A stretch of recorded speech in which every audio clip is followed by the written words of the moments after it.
Bismillahirrahmanirrahim. Assalamualaikum warahmatullahi wabarakatuh. Ini kuliah yang ke-29, iaitu lanjutan daripada kuliah 28 tadi tentang teori kos pengeluaran.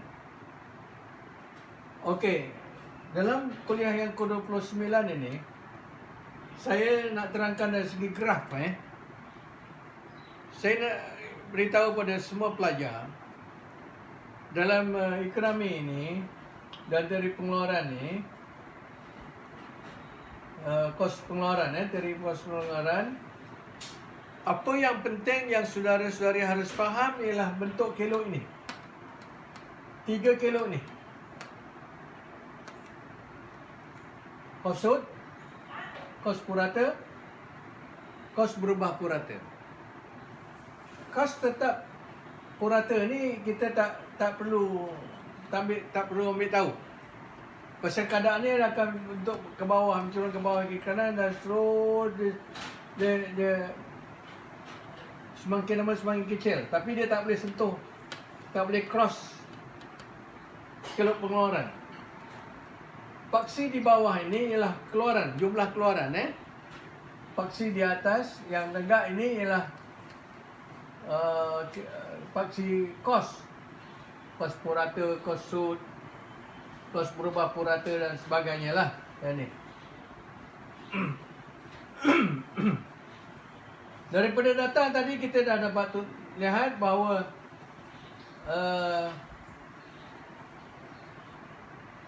apabila keluaran meningkat, pada mulanya semua kos berubah, kelok atau semua kos purata akan menurun. Kos berubah purata, kos purata dan kos sud akan menurun. Okey. Kalau kita lihat di sini, ini saya nak tegaskan kepada semua pelajar. Inilah konsep yang harus saudara faham dalam membincangkan teori ekonomi berkaitan dengan kos pengeluaran. Ini adalah kilo kos pengeluaran jangka pendek. Dalam teori formal nanti kita akan banyak menggunakan kilo kos ni. Kerana di sinilah akan menentukan, kilo kos ini menentukan sama ada firma itu akan tutup atau untung normal atau untung lebih normal. Jadi saudara-saudara mesti faham kalau ini. Ciri yang pertama yang saya nak tanyakan ialah kita dapati apabila kos pengeluaran jumlah keluaran meningkat, ketiga-tiga kilo ini akan menurun ke bawah. Okey. Cuma yang berbeza ialah di mana titik permulaan dia berubah gerak ke atas. Itu akan membezakan di tingkat pengeluaran ini. Dan kita sebagai contoh di sini, kira kos sud mencapai titik yang minima pada keluaran 3. Keluaran 3 unit keluaran, kira kos sud mencurun ke bawah. Titik di bawah ni yang minima. Konsep yang sini yang harus sudah faham, di mana titik minima itu berada. Kemudian lepas tu dia menaikkan ke atas.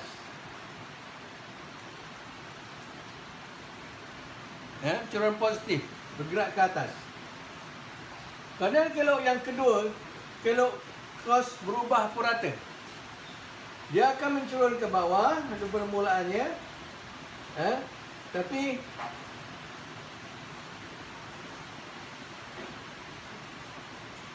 titik minima dia akan berada di tingkat pengeluaran yang lebih tinggi daripada 3. Ke kanan sikit. Okey. Dan kilo kos purata Minima dia berada pada titik pengeluaran, pada titik pengeluaran 4. Jadi ini akan berkaitan dengan berbentuk. Apa yang penting di sini, ketiga kelok ini, kelok kos purata, kos sud, kos purata, kos purata ialah berbentuk U.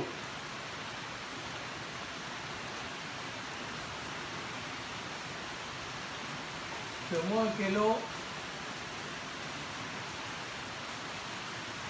kos purata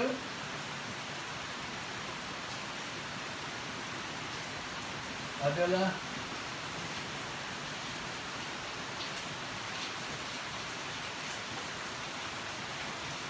konsep ni harus saudara faham tau. Berbentuk U ni saudara mesti faham. Saudara mesti faham bentuk. Kenapa dia berbentuk U? Kerana di sini bentuk yang mencurun ke bawah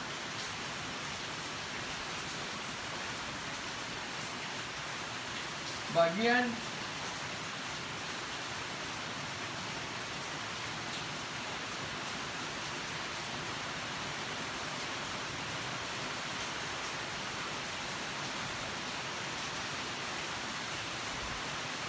adalah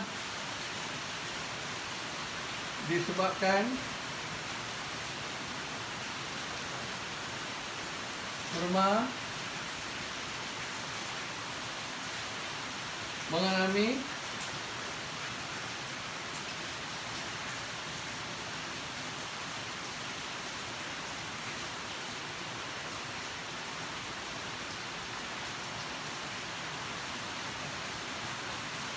hukum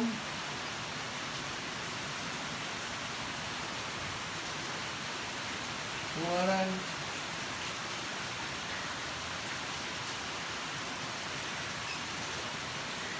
bertambah.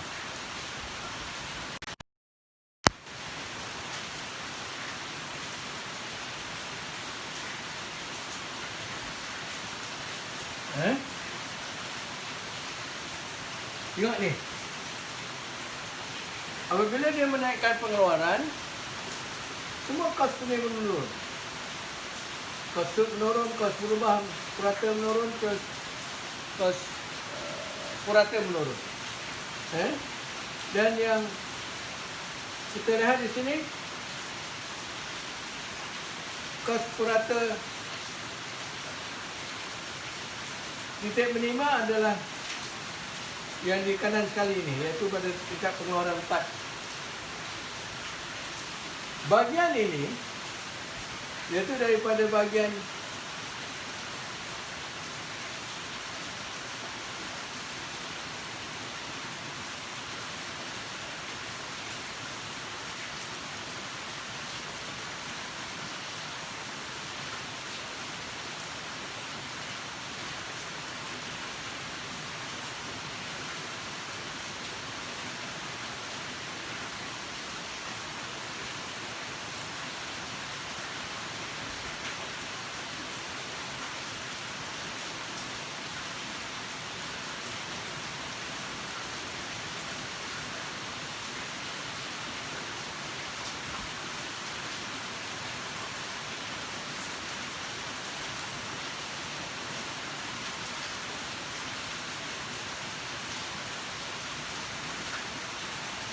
hukum pulangan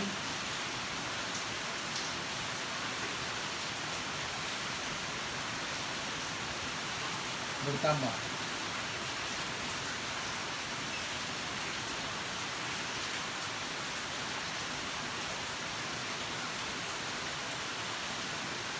Iaitu apabila output yang meningkat,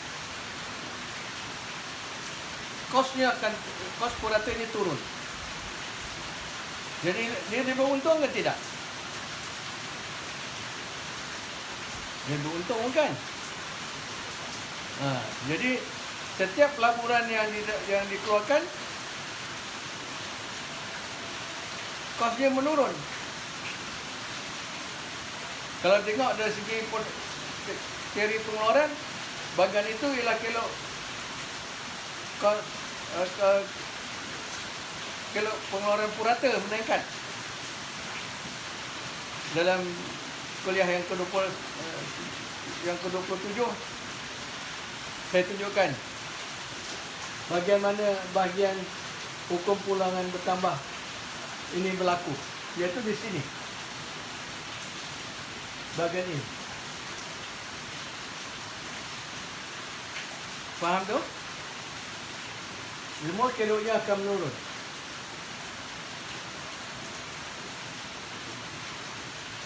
Okey? Selepas titik pengeluaran keempat ni, kenaikan dalam pengeluaran seterusnya akan menyebabkan bahagian hukum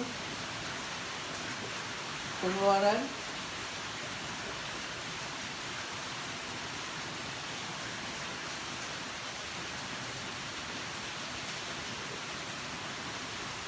meningkat, menurun.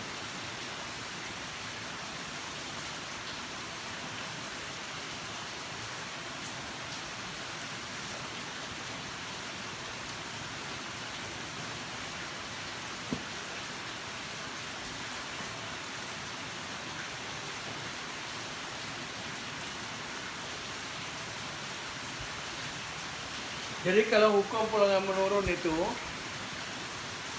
dari segi kelok pengeluaran purata dia akan turun ke bawah. Tapi dari segi kos dia terbalik. Kerana apabila kelok pengeluaran menurun, kelok purata pengeluaran menurun, berarti kos dia meningkat. Dia terbalik. Kita terbalikkan kelok tu. Tengok balik kuliah yang ke-27. Kalau pengeluaran, teori pengeluaran teori pengeluaran itu kalau dilihat dari segi kos pengeluaran, keloknya diterbalikkan aja. Kalau kos pengeluaran dia turun ke bawah, tapi dari segi kos dia naik ke atas.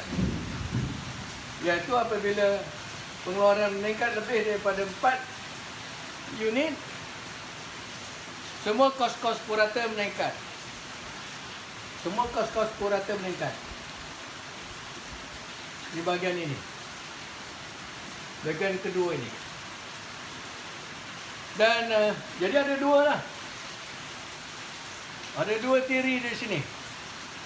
Teori pertama ialah di bahagian awal, peningkatan pengeluaran di peringkat awal, firma akan mengalami hukum pulangan bertambah. Selepas titik minima kelok kos purata, tambahan pengeluaran yang seterusnya akan menyebabkan firma mengalami hukum pengeluaran menurun. Hukum pengeluaran menurun, nanti kosnya semakin naik lah. Apabila keluaran menurun, kosnya naik, dari kos puratanya akan naik. Jadi apa yang saya nak saudara-saudari faham ialah ini kelok ni. Keloknya sentiasa berbentuk dua, berbentuk U. Semua kelok-kelok ni berbentuk U. Kecuali kelok kos purata, tak purata lah. Ini kita sebenarnya dalam keputusan mengeluarkan untung tak untung ni, kalau ini tidak digunakan. Yang digunakan yang tiga ni. Dan apa yang selalu pelajar buat kesilapan ialah dia tidak perhatikan apabila dia melukis kelok-elok ini, kelok MC konsut mencurun ke bawah, kanan dia naik ke atas, dan dia akan memotong, dia akan memotong. Ini tolong ingat, dia akan memotong kelok kos purata, berubah purata yang minima dan kos purata yang minima.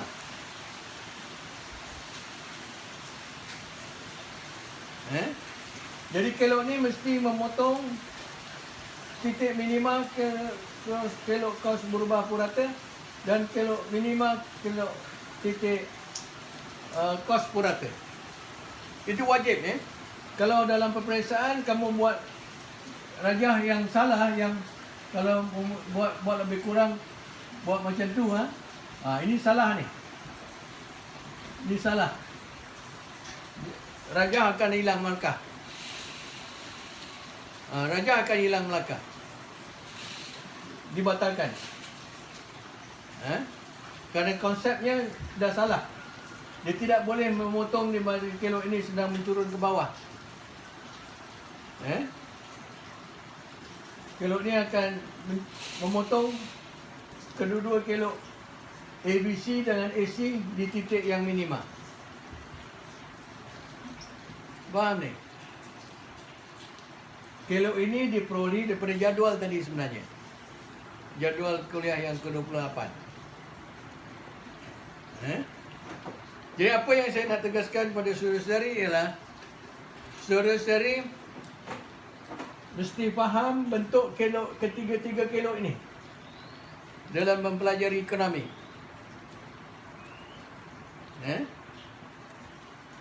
Hukum pulangan bertambah lebih, hukum pulangan kurang.